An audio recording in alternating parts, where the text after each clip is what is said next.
د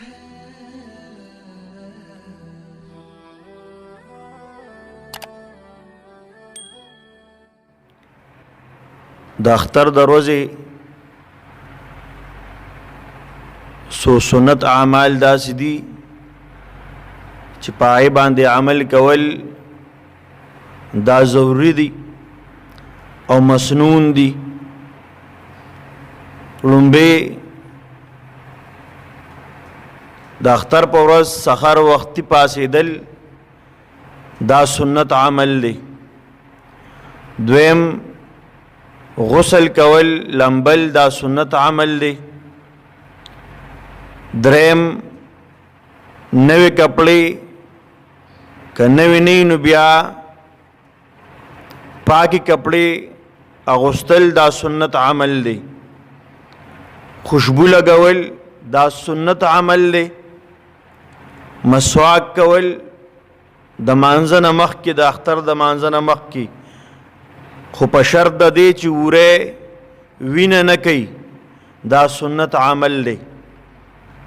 دارنګې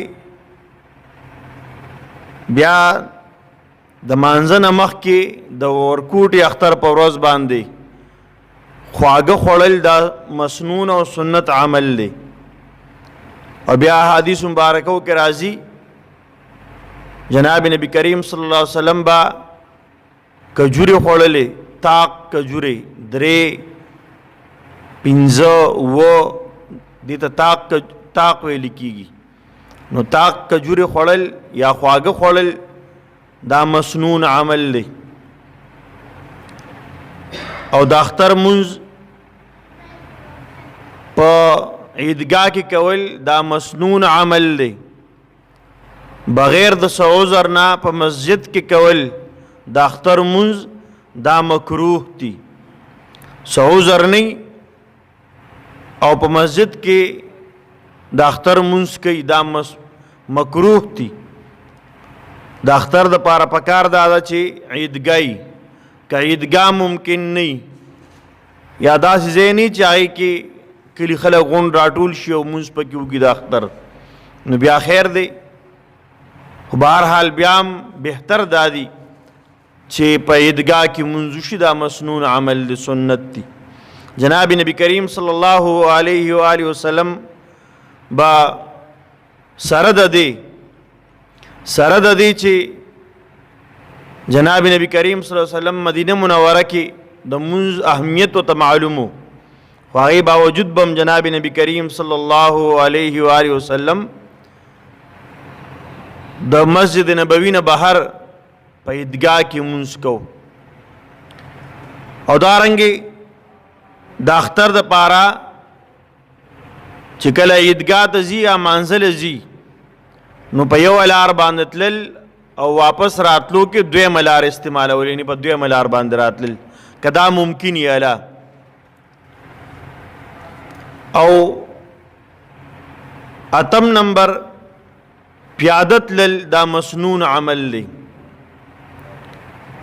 نهم نمبر تکبیرات تشریق اللہ اکبر لا الہ الا اللہ واللہ اکبر اللہ اکبر وللہ الحمد.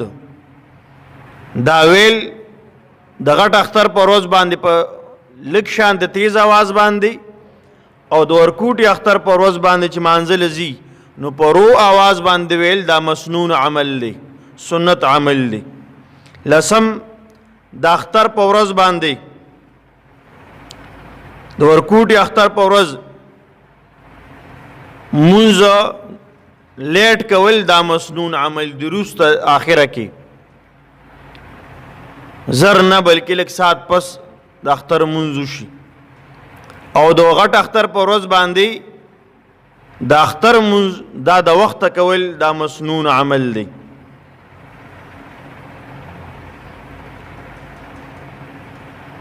او دارنګې یو بل اهمه مسله چې اکثر زمونږ عوام په دې کې مبتلا دي هغه د اختر په ورځ باندې قبرستان ته تلل د دې شرعي حکم څه دی؟ آیا تلل جایز دی او که ناجایز دی؟ آیا مسنون دی؟ آیا مسنون دی که واجب دی؟ د دې شرعي حکم څه دی؟ قبرستان ته تلو شرعي حکم څه دی؟ نو فتاوو ذکر کړي دي. فتاوو ذکر کړي چې تلل جایز دی، خو په دې ته به نه مسنون وي، نه به ورته سنت وي، نه به ورته لازم وي، نه به ورته فرض وي. یعنې دا څه فرض لازم سنت او مستحب نه دی، بلکې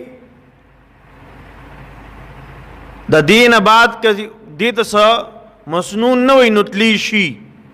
علماء کرام ذکر کوي چې تلو یو فایدې دا ده، چونکې د اختر په ورځ دا د خوشحالۍ ورځ ده، او د خوشحالۍ کې بعضې وخت کې انسان د الله نافرمانی شروع کی، بغاوت شروع کی، الله تیر شي، آخرت تیر شي، هغه کارونه وکړي چې په کوم باندې الله رب العزت ناراضه کیږي او خفه کیږي. نو دې دا په دغه ورځ باندې لاړ شي، قبرستان ته مقبرې ته لاړ شي، او د مسلمانانو مقبره کې حاضري وکړي، دته دا مسلمانان ویني، دومره بلا مسلمانان د دنیا نه تللی دي، د سره د آخرت غم پیدا شي او د الله نه یره پیدا شي، نو دې خوشحالۍ په ورځ باندې دې بیا نافرمانی نه کوي، د الله نافرمانی نه کوي، نو دې دپاره وایي که لاړ شي خیر دی. خدا نه مسنون عمل دی او نه لازم دی او نه واجب دی. که څوک ورته لازم وي، څوک ورته واجب وي، څوک ورته مسنون وي، نو بیا تلل قطعا جایز نه دی، بلکې ګناه ده بیا. ځکه چې یو شریعت کې یو شیز د هغې صحت نه دی مقرر شوی او هغې ته شریعت ویل، هغې ته شریعت ویل، نو دا بیا شریعت ګرځول دا بیا منع دی. الله رب العزت دی مونږ تاسو ټول ته د سنت طریقې سره د هر عمل کولو توفیق را نصیبه کړي. واخر دعوانا ان الحمد لله رب العالمین.